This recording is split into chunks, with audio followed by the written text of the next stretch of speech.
قاضی ایاز مالکی نے، شیخ عبدالحق محدث دہلوی نے، دیگر بزرگ جو سیرت نگار گزرے انہوں نے لکھا ہے کہ نبی پاک صلی اللہ علیہ وسلم کے اندر 100 مردوں سے زیادہ طاقت تھی. 100 مردوں سے زیادہ طاقت. اب جو بات کہنے لگا ہوں، جو نتیجہ دینے لگا ہوں، اس پر خاص توجہ آپ فرمائیں گے. ذرا فکری طور پر، نظریاتی طور پر ایک چیز کو سمجھیے. ہم سمجھتے ہیں کہ جوان لڑکا ہے جی جو مرضی کرے، عمر ہے جی. آپ ذرا بات پر غور کیجئے گا کہ حضور صلی اللہ علیہ وسلم میں طاقت 100 مردوں سے زیادہ ہے اور حیا کواری لڑکیوں سے بھی زیادہ ہے. ذرا اس بات کا تقابلی جائزہ کیجئے گا کہ طاقت 100 مرد سے زیادہ ہے لیکن حیا کواری لڑکی سے بھی زیادہ ہے. اس کا معنی یہ ہوا کہ جس ٹہنی کو پھل زیادہ لگ جاتے ہیں وہ جھکا کرتی. تو حیا تو حسن ہے، حیا تو آپ کو پاک صاف کرے گا، حیا تو آپ کو نرالا کرے گا، انوکھا کرے گا. وہ ہمارے ایک دانشور ہیں، انہوں نے مضمون لکھا، کئی باتیں بڑی پسند آتی ہیں. وہ کہتے ہیں کہ میری اہلیہ، ان کو بھی کسی نے مس گائیڈ کر دیا تھا، حالانکہ اچھی خاتون ہے، کسی نے مس گائیڈ کر دیا. تو وہ بھی سماجی اور ویلفیئر، اور یہ خواتین کو شوق ہوتا نا بننے کا، تو وہ بھی سماج کے اندر اچھا مقام تلاش کرنے کے موڈ میں آ گئی. تو کہیں ایک دن جانا تھا تو بڑی بن سنور کے میرے ساتھ وہ گاڑی میں بیٹھ گئی. تو میں گاڑی میں، عورتوں کو یہ بھی مسئلہ ہوتا ہے نا کہ ہماری تعریف کرو، تو کئی دفعہ بعد مردوں بیچاروں کو جھوٹ بولنا پڑتا ہے، تو زبردستی کراتی ہے نا جی. تو اس میں گنجائش بھی دی ہے شریعت نے گنجائش دی ہے کہ کبھی بیوی کو راضی کرنے کے لیے خلاف واقعہ بات کرنی پڑے تو کر لینی چاہیے. تو وہ کراتی بھی ہیں. 3 موقع پر خلاف واقعہ بات کرنے کی اجازت ہے. واقعے کے خلاف بھی آپ بات کر سکتے ہیں، جنگ کے موقع پر 2 لوگوں کو صلح کرانے کے لیے اور بیوی کو راضی کرنے کے لیے کر لیں کوئی ایسی بات، بے شک اپنی طبیعت پہ جبر کر کے کر لے، گنجائش ہے، اجازت ہے. تو وہ کہتے ہیں جب وہ گاڑی میں میرے ساتھ بیٹھی بن سنور کے، تو وہ تقاضا کرنے لگی کہ میں نے بڑے اچھے کپڑے پہنے ہیں پر آپ نے توجہ نہیں کرائی. وہ سیانا بندہ تھا، وہ چاہ رہا تھا کہ میری خاتون سمجھ جائے. وہ کہتے ہیں مجھے پتا تھا کہ بیچاری مس گائیڈ ہو گئی ہے، دل کی بڑی اچھی ہے، سیانی ہے، لیکن اس کو کچھ خواتین نے، کچھ لوگوں نے مل کے اس کو ذہن غلط کر دیا ہے کہ سماج میں نکلو، باہر جاؤ، کام کرو، فلاں کرو، اپنی مرضی سے جیو. تو میرے ساتھ گاڑی میں بیٹھی کہیں جانے کے لیے، تو مجھ سے کہنے لگی کہ آپ نے میری طرف توجہ ہی نہیں کی، آپ نے کوئی ذکر ہی نہیں کیا کہ میں کیسی لگ رہی ہوں. تو کہتے ہیں میں نے اسے کہا کہ اگر تو ناراض نہ ہو تو پھر میں صحیح والی تعریف کر دوں. تو اس نے کہا کہ آپ کر دیں. تو کہتے ہیں میں نے درد سے اور خلوص سے اپنی بیوی سے کہا، خلوص کے ساتھ میں نے کہا میں تو روز گھر ہوتا ہوں، روز شام کو گھر ہوتا ہوں، اگر تو میرے لیے تیار ہوتی تو میں تیری تعریف کرتا، لیکن آج تو باہر جانے کے لیے تیار ہوئی، تو پھر ان سے تعریف کی امید رکھ جن کے لیے تو نے تیاری کی ہے. میرے لیے تیاری کرتی تو میں تو ہر شام تیرے پاس ہوتا ہوں. کہتے وہ میرے لفظوں میں درد تھا تو وہ بھی رو پڑی اور کہنے لگی آپ گاڑی روک دیں، مجھے باہر جا کے کسی کو راضی نہیں کرنا، میں نے اسے راضی کرنا ہے جس کو رب کریم نے میرا شوہر بنایا اور میرے لیے منتخب کیا ہے میرے ماں باپ کو. میں واپس لوٹتی ہوں. یہ ایک پہلو ہے سلگتا ہوا، اس کو سمجھا جائے. رسول کریم صلی اللہ علیہ وسلم عرب کی کواری لڑکیوں سے زیادہ حیا والے تھے، کواری لڑکیوں سے زیادہ حضور حیا فرمایا کرتے تھے. جب خانہ کعبہ کی مکہ شریف میں تعمیر ہو رہی تھی نا، اہل عرب اس کو تعمیر کر رہے تھے، تو نبی پاک صلی اللہ علیہ وسلم اپنے چچا حضرت عباس کے ساتھ خانہ کعبہ کی تعریف میں مصروف تھے. تو عرب کے لوگ چونکہ لمبا کرتا پہنتے تھے پیروں تک، تو نیچے اگر کسی وقت کوئی چیز نہیں بھی ہوتی تھی تو کسی کو وہ نظر نہیں آتی تھی، چونکہ پردہ رہتا تھا، لمبا کرتا پہنا ہوا ہوتا تھا. تو جب بچے، سرکار کی عمر مبارک بھی ابھی تھوڑی تھی، تو اس طرح بچے جب نکلتے تو وہ کئی دفعہ اپنی تہمت اتار دیتے نیچے سے، اور کوئی مزدوری کرنے لگتے تو 3-4 طے کر کے تہمت کی کندھے پہ رکھ لیتے. جس طرح کبھی دیہاتوں میں لوگ کپڑا سر پہ رکھتے تھے کہ اوپر اگر کوئی وزنی چیز رکھیں گے تو وہ تکلیف نہیں دے گی.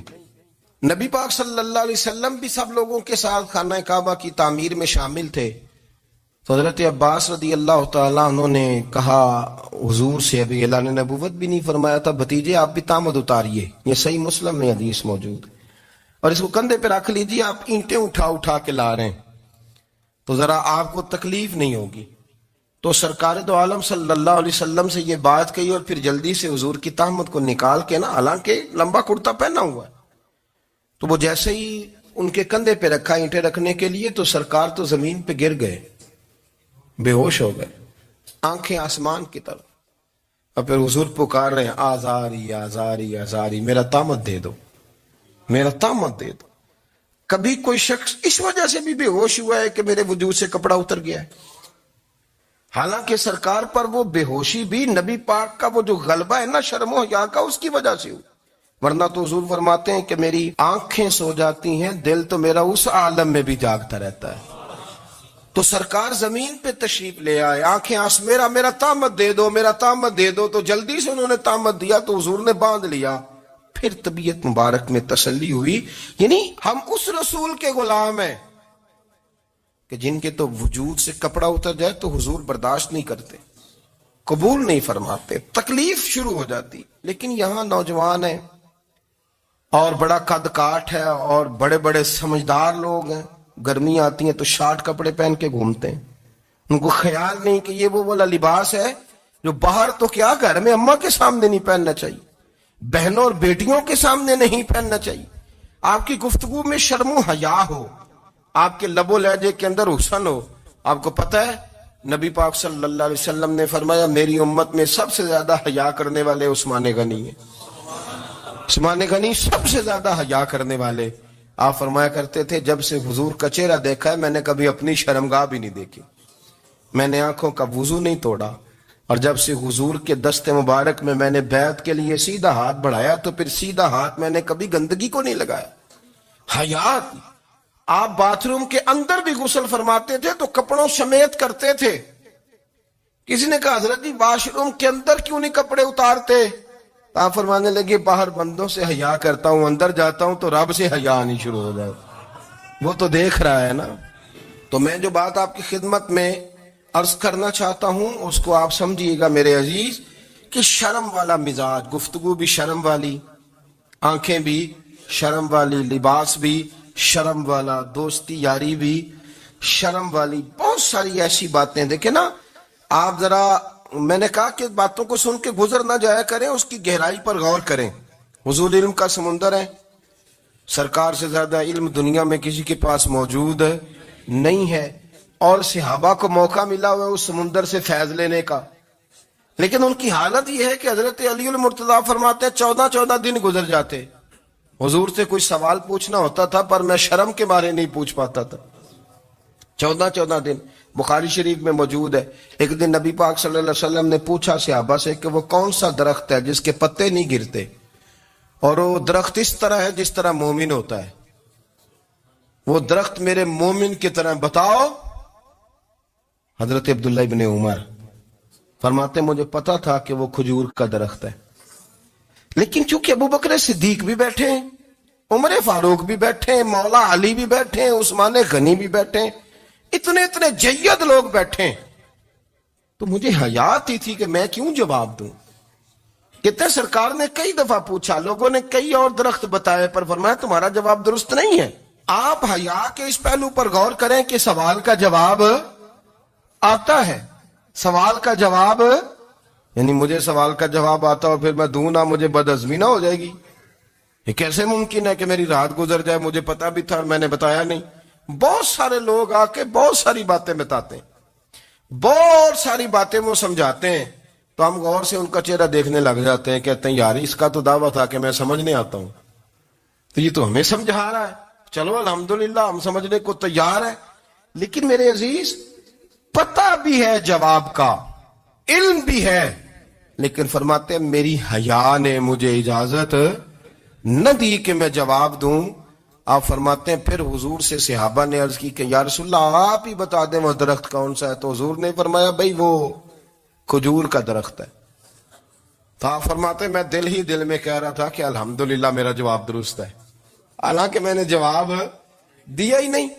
تو لفظوں میں حیا، جملوں میں حیا، آنکھوں میں حیا، اٹھنے میں حیا، بیٹھنے میں حیا، چلنے میں حیا ایک خوبصورت حسن ہے.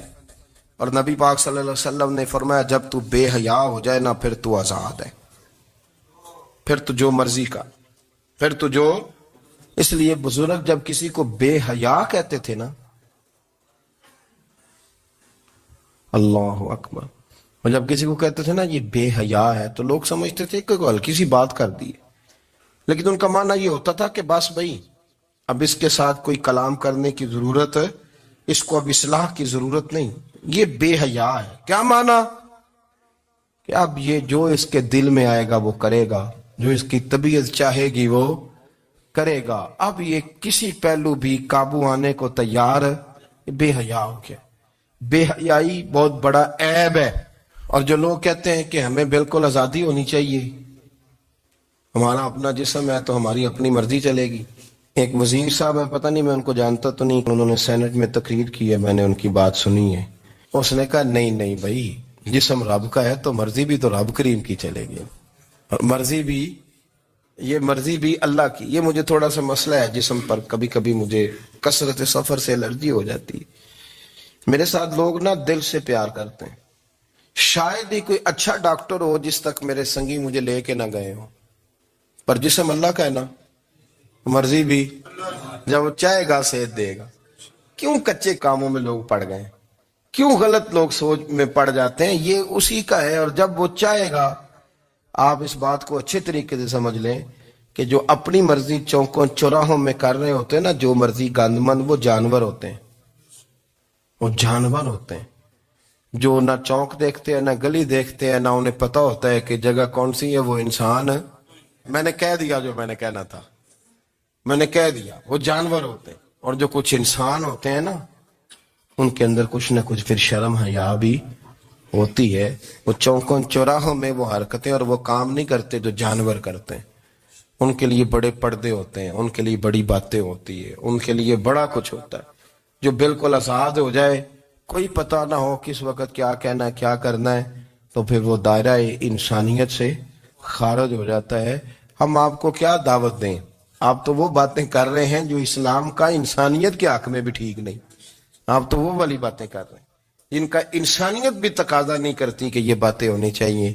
لیکن ایک بات، میں تو جذباتی نہیں ہوتا، میں بڑے غور سے چیزوں کو دیکھتا ہوں، سنتا ہوں. اور نہ میں ان موسمی مینڈکوں کی، وہ مجھے رات ایک صاحب کہنے لگے جی بڑے بڑے مولوی ایک بندے کے ساتھ بیٹھے ہوئے ہوتے تھے اور وہ روزے میں بڑے بڑے درس دیتا تھا تو وہ بھی فلانی حرکتیں کر رہا ہے. تو میں نے کہا ہم نے تو پرانا کہا تھا کہ موسمی مینڈک ہے، تو پرانے کہہ رہے ہیں کہ اداکار ہے. تو وہ جہاں کاسٹ کریں گے وہاں وہ اداکاری کرے گا. آپ کسی مذہبی جگہ کر لیں تو وہاں کر لے گا، کہیں اور جگہ کریں گے تو ہم تو پرانا کہہ رہے ہیں. تو کسی کو کبھی سمجھ آتی ہے تو کسی کو کبھی اور جگہ جا کے سمجھ آتی ہے. ہم ان لوگوں سے پریشان نہیں ہوتے. کیوں؟ سن لیں، کوئی مایوسی نہیں. ان کے اندر جتنا زور ہے وہ لگائیں. یہ ملک بنا ہے رسول اللہ کے نام پہ، یہ اللہ نے تحفہ دیا ہے امت مسلمہ کو. یہ نبی پاک کے نام پہ بنا ہے تو یہاں جھنڈا بھی وہی والا بلند ہونا ہے جو مدینے والے رسول کا جھنڈا ہے، اور یہاں وہی کام چلے گا جو نبی پاک نے بیان فرمایا. تو اس طرح کئی لوگ آتے ہیں، وہ شور شار کرتے ہیں، چلے جاتے ہیں. اتنے نہ پریشان ہوا کریں. بہت سارے لوگ تو بیچارے اس قابل بھی نہیں ہے کہ ان کا نام لیا جائے. مطلب اتنا ہم ان کو اہمیت دے دیں، ان کا ذکر کریں، ان کا نام لیں، ان کی بات کریں، وہ بیچارے اس قابل ہی نہیں ہے. مطلب سٹیٹس ہی نہیں ہے ہمارا. اتنے فارغ ہیں ہم کہ اب جو بندہ آئے گا کہانی چھیڑے گا تو ہم چھیڑ جائیں گے. اور بھائی اللہ کا فضل ہے الحمدللہ تعالی، لوگوں نے بڑا شور کیا اور بڑے زمانے سے دنیا شور کر رہی ہے، پر اللہ کے گھر مسجدیں بھری ہوئی ہیں. یہ جو بچیوں کو بچے مس گائیڈ کرتے ہیں، انہیں بڑے بڑے خواب دکھاتے ہیں، وہ بیچاری ماں باپ کو چھوڑ کے، بہن بھائی کو چھوڑ کے اس کے ساتھ شادی کرتی ہے. پھر جو اس کا بعد میں حشر ہوتا ہے، آپ ادلیاں نو سردار پہن تکے تے شرما والیاں نو جھوٹے ڈولیاں دے. پھر وہ بیچاری ماں باپ رکھتے نہیں، وہ ظلم کرتا ہے تو کتنی بڑی تکلیف میں وہ بچی آ جاتی. نازک شیشی ہوتی ہے نا تو ٹوٹ جاتی.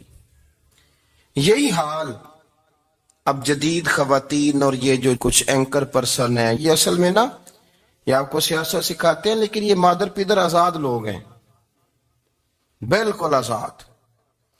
یہ تو علماء شور نہ کریں، بات نہ کریں، گفتگو نہ کریں، مشائخ بات نہ کریں، اور یہ جو کچھ سنجیدہ اور دینی طبقہ ہے یہ کوئی شور نہ کرے، یہ تو روڈوں پہ ننگے ہو کے آ جائیں معاذاللہ۔ خوفناک نظریہ رکھتے ہیں یہ لوگ۔ عورت کو کہتے ہیں تیرے حقوق ہم تجھے لے کے دیں گے، مثلاً وہ کون سا حق ہے جو تم نے لے کے دینا ہے؟ میرے نبی کریم صلی اللہ علیہ وسلم اس کو بیٹی بھی بنایا ہے، اس کو بہن بھی بنایا ہے، اس کو ماں بھی بنایا ہے، اسے بیوی کا عالی شان رتبہ بھی عطا فرمایا ہے۔ اور چونکہ بیٹی کا بھی حق بڑا بیان کیا جاتا ہے، بہن کا بھی، ماں کا بھی، اور بیوی کے معاملے میں لوگ سمجھتے ہیں کہ زیادہ بات نہیں کرنی چاہیے، شاید مسئلہ خراب ہو جائے۔ حالانکہ نبی پاک صلی اللہ تعالی علیہ وسلم نے بیوی کے بارے میں پتہ کیا فرمایا؟ فرمایا جب تم نکاح کر لیتے ہو تو اپنا ایمان محفوظ کر لیتے ہو۔ اب میں اس کی شرح نہیں کرتا، اب خود کر لیجئے گا کہ وہ ایک ایسی شخصیت ہوتی ہے کہ جس کی موجودگی میں آپ کا ایمان محفوظ ہے۔ اب میں نہیں سمجھتا کہ اس سے بڑی بات کوئی اور ہو سکتی ہے، جس کی موجودگی میں آپ کا ایمان، اور بھئی یہ حدیث پاک عرض کر رہا ہوں، نکاح جب کوئی کر لے تو اس نے اپنا ایمان مکمل کر لیا۔ اس کا معنی یہ ہوا کہ آپ کا ایمان محفوظ ہے اس کی موجودگی میں، تو اس سے زیادہ بھی، یعنی ایمان سب سے قیمتی چیز ہے نا، تو اس کے محفوظ ہونے کی وجہ حضور نے نکاح بیان کر دی۔ تو اب میرا خیال ہے بیوی اگر کوئی اس سے بڑا حقوق مانگے گی تو بیوقوفی کرے گی۔ اتنا بڑا درجہ نبی کریم نے اسے عطا کر دیا، اتنا بڑا مقام دے دیا کہ تو خامند کے ایمان کے محفوظ ہونے کا ذریعہ بن گئی ہے۔ عورت کو جو حقوق رسول کریم صلی اللہ تعالی علیہ وسلم نے عطا فرمائے، نبی پاک نے جو حقوق دیے، دیکھیں نا، حضرت عبداللہ ابن عمر رضی اللہ تعالیٰ عنہ کی اہلیہ بیمار تھی، تو جلدی جلدی سے وہ آئے، تو جب بہت جلدی ہو، سفر بڑا شدید تھا، تو آپ نے جلدی سے نماز ادا کی، جلدی سے چلے۔ آپ کے خادم کہنے لگے حضور خیریت ہے؟ فرمایا میری بیوی بیمار ہے۔ تو اس نے عرض کی حضور آپ کی اہلیہ بیمار ہے، تو آپ نے نماز بھی جلدی سے پڑھی، سفر بھی جلدی جلدی کیا۔ تو فرمانے لگے یہ وہ چیزیں ہیں جو ہمیں مدینے والے رسول نے سکھائی۔ آپ اس کیفیات کو سمجھیں کہ حضور صلی اللہ علیہ وسلم نے درس دیا۔ اور پھر ایک اور بہت بڑی بات، یہ فضیلت کسی اور کو نہیں دی، جو عورت کو حضور نے فضیلت دی، یہ فضیلت کسی اور کو نہیں دی۔ کبھی حضور نے فرمایا کہ تمہارا ابا تمہارے ساتھ بہت سخت رویہ کرے تو تم نے اس کو اس سختی پر داد دینی ہے؟ فرمایا چلو اگر وہ زیادتی بھی کرے تو تم نے اس کے ساتھ سلوک اچھا ہی کرنا ہے۔ لیکن آپ ایک بات کو سمجھے نا کہ بچے کے بارے میں، بیٹے کے بارے میں، بیٹی کے بارے میں فرمایا 10 سال کے ہو کے نماز نہ پڑھے تو سختی کرو، تمہارا ڈنڈا بھی لٹکنا چاہیے۔ بہت ساری جگہوں پہ بہت سارے لوگوں کے لیے سختی کا حکم دیا، لیکن عورت کے لیے حضور نے جو جملے کہے، اصل میں ہم سمجھتے ہیں کہ یہ ایک بات ہے، مشہور ہو گئی ہے روایت حدیث، تو بس اس کے پس منظر پر اور جملوں کے حسن پر شاید معاذ اللہ غور کرنے کی ضرورت نہیں۔ ذرا اس لفظ کی تاثیر پر غور کریں۔ حضور نے فرمایا عورت ٹیڑھی پسلی سے پیدا کی گئی ہے، یہ ٹیڑھی ہے، کو سیدھا کرنے کی کوشش کرو گے تو ٹوٹ جائے گی۔ تو حضور پھر ہمارے لیے حکم کیا ہے؟ فرمایا جیسی ہے تم اسی کے ساتھ نبھا کرو۔ آپ سمجھیں کہ اتنا محفوظ حضور نے درجہ دے دیا بی بی کو، اتنا محفوظ کہ فرمایا غلطی بھی ہو تو میرے غلاموں تم اس کے ساتھ نبھا کرو، گزارا کر لو۔ کو کیا اور حق چاہیے عورت کو، جس کو اس کی غلطیوں سمیت نبی پاک نے قبول کرنے کا حکم دے دی کہ اس کی کمزوریوں سمیت قبول کر لو۔ اب اس کو اور کیا کوئی کمزوریوں سمیت قبول کرتا ہے؟ کبھی آپ دکان پہ بیٹھے ہو تو آپ کہیں بھی اس میں یہ بھی غلطی، میرے مال میں یہ بھی کمزوری ہے، یہ بھی کمزوری ہے، یہ بھی کمزوری ہے، تو کر لے قبول؟ کرتا ہے کوئی؟ کوئی شخص ایسا ہو جو کسی چیز کی کمزوریاں بیان کر کے کہ اسے قبول کرو؟ پر رسول کریم صلی اللہ تعالی علیہ وسلم نے نا ہمیں سبق دیا، حضور نے ہمیں درس دیا، نبی پاک نے ہمیں پیغام دیا۔ فرمایا یہ ٹیڑھی ہے، سیدھی کرنے کی کوشش کرو گے تو بیچاری ٹوٹ جائے گی، تو اس کے ساتھ نبھا کر جاؤ۔ آپ میری بات کو سمجھیے گا۔ چلے میں اس پر ایک اور بخاری مسلم کی حدیث پڑھتا ہوں۔ حضرت سلمان فارسی رضی اللہ تعالیٰ عنہ اور حضرت ابو درداء کے درمیان بھائی چارہ تھا۔ مکے سے مدینے جب لوگ آئے تو حضور نے بھائی بھائی بنایا تھا، ان کے درمیان بھائی چارہ تھا، تو ابھی پردے کی آیات نازل نہیں ہوئی تھیں تو لوگ ایک دوسرے کی طرف جاتے تھے۔ حضرت سلمان فارسی رضی اللہ تعالیٰ عنہ حضرت ابو درداء رضی اللہ تعالیٰ عنہ کے گھر میں تشریف لے گئے تو دیکھا کہ ان کی بیوی بڑی غمگین بیٹھی ہیں۔ تو ہم نے فرمایا بہن کیا ہوا؟ تو کہنے لگی تمہارے بھائی کو دلچسپی کوئی نہیں رہی، ہر روز روزہ رکھ لیتا ہے اور ساری ساری رات نفل پڑھتا ہے۔ حضرت سلمان فارسی کہنے لگے ٹھیک ہے کر لیتے ہیں بندوبست۔ نماز دین ہے کہ نہیں؟ دین ہے نا یہ چیزیں۔ لیکن حضرت سلمان فارسی جناب ابو درداء سے کہنے لگے آج میں نے تیرے گھر میں رہنا رات کو، کیونکہ وہ تو ساری رات نماز پڑھتے تھے، نفل پڑھتے تھے۔ انہوں نے کہا ٹھیک ہے، ایک بستر لا کے بچھا دیا حضرت سلمان فارسی کے لیے۔ سلمان فارسی فرمانے لگے دوسرا بھی لا۔ کہا وہ کیا کرنا ہے؟ فرمانے لگے تو نے بھی سونا ہے، میں نے بھی سونا ہے، تو نے بھی سونا ہے، عشاء پڑھیں گے اور پھر دونوں سوئیں گے۔ کہا میں نے تو نماز پڑھنی ہے۔ فرمایا تہجد کے وقت اٹھ کے پڑھیں گے، اللہ کے رسول بھی رات آخری حصے میں جا کے نماز پڑھتے۔ ادھر ساتھ سلا لیا، وہ تھوڑی کو دیر سوئے، اب عادت تھی ساری رات اٹھنے کی، ذرا اٹھنے لگے بستر سے تو حضرت سلمان فارسی فرمایا چپ کر کے سو جا، اور بڑی رات پڑی ہوئی، چپ کر کے سو جا۔ وہ لیٹ گئے، پھر اٹھنے لگے تو فرمایا سو جا چپ کر کے، بڑا ٹائم ہے۔ سحری کے وقت اٹھے، نفل پڑھے، ان کا ارادہ تھا روزہ رکھنے کا، تو فرمانے لگے کل رکھا تھا نا نفلی روزہ؟ جی رکھا تھا، پرسوں بھی رکھا تھا، ترسوں بھی رکھا تھا۔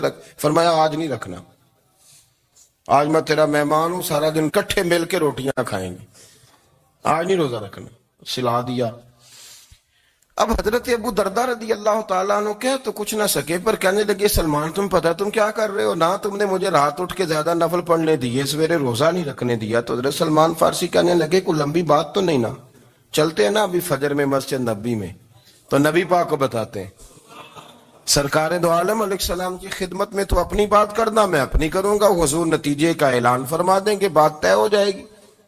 حاضر خدمت ہوئے، عرض کی یا رسول اللہ صلی اللہ تعالی علیہ وسلم یہ ساری رات نفل پڑھتے ہیں، ہر روز روزہ رکھتے ہیں، ان کی اہلیہ غمگین بیٹھی ہیں، حکم فرمائیں۔ تو نبی پاک صلی اللہ علیہ وسلم نے فرمایا پھر ہوا کیا؟ یا رسول اللہ میں نے رات سلایا ہے، سحری میں اٹھایا ہے، سویرے روزہ نہیں رکھنے دیا۔ نبی پاک نے فرمایا سلمان فارسی نے ٹھیک کیا، سلمان فارسی نے ٹھیک کیا۔ پھر حضور نے فرمایا، نبی کریم نے فرمایا ابو درداء تیرے اوپر اگر اللہ کا حق ہے، اس کے رسول کا حق ہے، دین کا حق ہے، تو فرمایا تیری آنکھ کا بھی تیرے اوپر حق ہے، تیرے وجود کا بھی تیرے اوپر حق ہے۔ یہ حضور نے فرمایا تیرے بچوں کا بھی تیرے اوپر حق ہے، تیری بیوی کا بھی تیرے اوپر حق۔ اس حق کو بھی سمجھے، حقوق اللہ بھی ہیں، پر تیری آنکھ کا بھی تیرے اوپر، کیا مانا کہ تیری آنکھ سونا چاہتی ہے تو اسے سلا بھی، تیرے وجود کا بھی تیرے اوپر حق، تو تیرا وجود آرام کرنا چاہتا ہے تو اسے آرام بھی کرا۔ اور پھر وہاں نبی پاک صلی اللہ علیہ وسلم نے فرمایا میں تم سب، سننا یہ لفظ حدیث کے، حضور نے اسی موقع پر فرمایا میں تم سب سے زیادہ اپنے رب کو جانتا ہوں اور میں تم سب سے بڑھ کر اپنے رب سے ڈرتا ہوں۔ حضور فرمانے لگے میں روزہ بھی رکھتا ہوں، افطار بھی کرتا ہوں، یعنی کبھی رکھتا ہوں اور کبھی نہیں رکھتا۔ فرمایا میں نفل بھی پڑھتا ہوں اور اپنی بیویوں کو وقت بھی دیتا ہوں۔ سرکار مسجد میں بھی آتے تھے، نواسوں کے ساتھ کھیلا بھی کرتے، ان کے ساتھ پیار بھی کرتے۔ تو اتنے بڑے حقوق حضور نے بیان فرمائے عورتوں کے کہ تمہاری بیوی کا بھی تمہارے اوپر۔ لو ایک حدیث بخاری کی اور یہاں بیان کر دیتا ہوں۔ ایک شخص نے آ کے عرض کی یا رسول اللہ صلی اللہ تعالی علیہ وسلم جہاد کے لیے تیاری ہو گئی ہے، صفیں بن رہی ہیں، مجاہدین کی تیاری ہے، تو میرا بھی نام لکھ دیا گیا ہے مجاہدوں کی لسٹ میں، لیکن یا رسول اللہ صلی اللہ تعالی علیہ وسلم میری بیوی نے حج کی تیاری کر لی ہے اور میرے دوستوں نے، صحابہ نے میرا نام مجاہدین کی لسٹ میں لکھ دیا، تو میرے لیے کیا حکم ہے؟ یہ بخاری مسلم ہے۔ تو نبی پاک صلی اللہ تعالی علیہ وسلم نے فرمایا جہاد پہ کوئی اور چلا جائے گا تو بیوی کے ساتھ حج کرنے جا، اسے محرم کی ضرورت ہے، وہ تیرے بغیر کیسے جائے گی؟ مجاہدین کو تو اور مجاہد مل جائے گا، پر تو اپنی بیوی کے ساتھ جانا۔ نبی پاک صلی اللہ علیہ وسلم نے مرد کو محافظ بنایا ہے، عورت کو مرد کا قیدی نہیں بنایا بلکہ عورت کو حفاظت عطا کی اور مرد کو اس کا محافظ بنایا. اب بچیاں آزاد ہونا چاہتی ہیں اور آزادی بھی وہ والی کہ جو بنیادی طور پر آزادی نہیں فحاشی ہے. میں نے بہت پہلے کہا ہے کہ اسلام بیٹیوں کو قیمتی سمجھتا ہے. جس بندے کے پاس 20 تولے سونا ہو وہ چوک میں لے کے نہیں آتا, وہ قیمتی چیز ہے, اس نے چھپا کے رکھی ہوتی ہے. تو جو نبی پاک صلی اللہ علیہ وسلم کا کلمہ پڑھنے والے بیویاں, اسلام انہیں قیمتی سمجھتا ہے. کہتا ہے کہ تم قیمتی ہو لہذا گھر کے اندر رہو, تم باہر نہ ہو. لیکن عورتیں ہیں کہ ان کو بلا وجہ لوگ خراب کر دیتے ہیں اور بلا وجہ وہ اس مغالطے کا شکار ہو جاتی ہیں.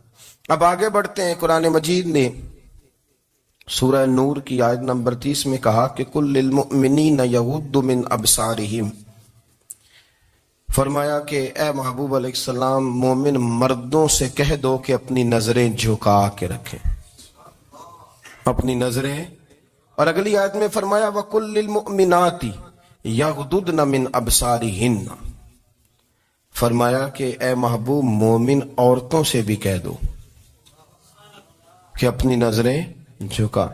مرد بھی اپنی نظر جھکا کے رکھے گا عورت کی طرف, لیکن یہ ساری پابندی صرف مرد پر نہیں, عورت بھی غیر محرم کا چہرہ نہیں دیکھے گی, اس پر بھی اسی طرح نظر جھکانے کا حکم ہے جس طرح کے وہ ہر دکاندار کو بھائی جان کہہ کے گفتگو کرنے کی اس کو بھی اجازت نہیں ہے کہ وہ سمجھے کہ پابندی تو مرد نے کرنی تھی, میں نے تھوڑی کرنی تھی.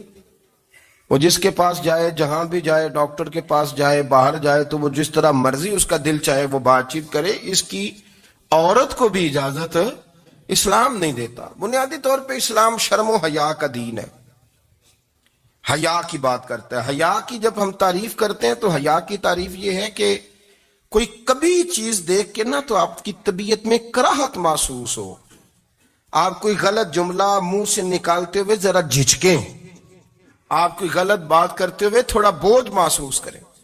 ہمارے ہاں تیزی سے فروغ پایا ہے بے حیائی میں.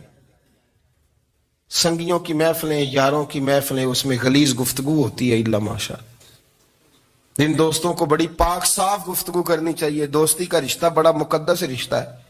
جو یہاں ایک دوسرے سے پیار کریں گے جنت میں بھی اکٹھے داخل کیے جائیں گے. شرط یہ ہے کہ پیار اللہ رسول کی رضا کے لیے ہو, لیکن اس کے اندر اگر آپ کی گفتگو کچی ہو, کمزور ہو, فحاشی والی ہو, عریانی والی ہو. وہ ہمارے ہاں تو اب اس کو لوگ فیشن سمجھتے ہیں, اس کو مردانگی کی علامت سمجھتے ہیں کہ وہ جی ساری باتیں جی وہاں ہو گئیں اور جس کا جو جی چاہا اس نے کہا. آپ جب حیا کے دائرے میں ہوتے ہیں تو آپ خود بھی سکون محسوس کرتے ہیں. دیکھیں نا, آپ کو نیند سکون سے کہاں آتی ہے؟ جہاں کمرہ بند ہو, چاروں جانب دیوار ہے, اوپر چھت ہے, خالی دروازہ بھی کھلا ہوا ہونا تو جب بندہ سکون لینا چاہتا ہے تو کہتا ہے یار ذرا دروازہ ذرا بند کر دو. وہ اچھی طرح اپنے آپ کو چھپا لیتا ہے نا حیا کے پردے میں, تو اللہ اسے سکون عطا کرتا ہے. اور جو اس سے بھی زیادہ ٹھنڈی نیند میں جانا چاہتا ہے وہ کہتا ہے لائٹ بھی بند کر دو. اب وہ مکمل طور پہ سمجھتا ہے کہ میں چاروں جانب سے چھپ گیا ہوں, اگر میں کھل کے بھی سو جاؤں گا تو میرا چونکہ پردہ قائم ہے تو مجھے کوئی دشواری نہیں ہو. آپ جب چھپ جاتے ہیں, جب آپ حیا کے اندر سمٹ جاتے ہیں, جب آپ چادر کے اندر آ جاتے ہیں تو آپ بہت ساری جگہوں پہ آسانی محسوس کرتے ہیں. تو حیا تو آپ کو سکون دیتی ہے, حیا تو دل کو راحت دیتی ہے. میں بڑی ذمہ داری سے بات عرض کرتا ہوں, قرآن مجید نے نا ایک مقام پہ مذاق کو, ایک مزاح ہوتا ہے خوش طبی, وہ نہیں مذاق, مذاق اڑانا. قرآن پاک نے نا مذاق کو ایک جگہ پہ جاہلوں کا طریقہ بھی قرار دیا ہے. بنی اسرائیل کے لوگوں سے حضرت موسیٰ نے کہا کہ گائے ذبح کرو اور ایک ٹکڑا مقتول کو مارو, زندہ ہو کے خود بتا دے گا مجھے کس بندے نے قتل کیا. تو کہنے لگے آپ ہمارے ساتھ مذاق کر رہے ہیں. تو قرآن مجید کہتا ہے کہ حضرت سیدنا موسیٰ علیہ السلام فرمانے لگے اعوذ باللہ ان اکون من الجاہلین, فرمانے لگے میں اللہ کی پناہ مانگتا ہوں کہ میں جاہلوں میں سے ہو جاؤں. یہ مذاق کرنا تو جاہلوں کا طریقہ ہے. اگر آپ کی زبان سے بے حیائی کا جملہ نکل گیا, اگر آپ کی زبان سے بے حیائی کا جملہ نکل گیا, آپ نے کہہ دیا کہ ہم آزاد لوگ ہیں, جو مرضی کریں گے, جو مرضی کہیں گے, جو ہمارا دل میں آئے گا کریں گے, تو پھر تو لوگ آپ کا وہ حشر کریں گے کہ آپ سے برداشت ہی نہیں ہوگا. جس کا لوگ مذاق بنا لیتے ہیں اور جو مذاق بن جاتا ہے پھر اسے کچھ جینے دیتا ہے. آپ حیا کی چادر میں چھپیں گے تو بچیں گے. اگر آپ نے اپنا مذاق بنوا لیا یہ کہہ کے کہ میں نے مرضی کرنی ہے، پھر یاد رکھنا چھپنے کو جگہ نہیں ملے گی، پھر تکلیف میں آ جائیں گے، پھر بہت بڑی اذیت کا شکار ہو جائیں. شرم و حیا، عرب کے اندر جو کنواری لڑکیاں تھیں ان میں بڑی حیا ہوتی تھی. الحمدللہ میں بڑے فخر سے کہتا ہوں کہ میرے پنجاب کی، میرے پاکستان کی بیٹیاں بھی 20 دفعہ ان کا ابا کہے تیری شادی کرنی ہے تو وہ آنکھ نہیں اٹھا پاتی آج بھی. یہ تو وہ چند لوگ ہیں جو کہتے ہیں ہم ہائی کلاس ہو گئے، ہمیں نہیں پتا کہ وہ روشن خیال ہو گئے ہیں کہ روغن خیال ہو گئے، پتہ نہیں کدھر چلے گئے. ورنہ ہماری بیٹیاں آج بھی جب ان سے ان کا باپ، ان کی ماں بات کرتی ہے تیری شادی کی تو وہ تو شرم کے ساتھ پچھلے سے پچھلے کمرے میں چھپتی ہیں. یہ اللہ نے فضل کیا ہوا ہے اس ملت پر. تو عرب کی لڑکی بڑی حیا والی ہوتی تھی، اس سے کوئی بات کرنی پڑتی تھی تو 20 دفعہ بات کی جاتی، پھر بھی وہ عورت چھپتی پھرتی تھی. حضرت عائشہ صدیقہ رضی اللہ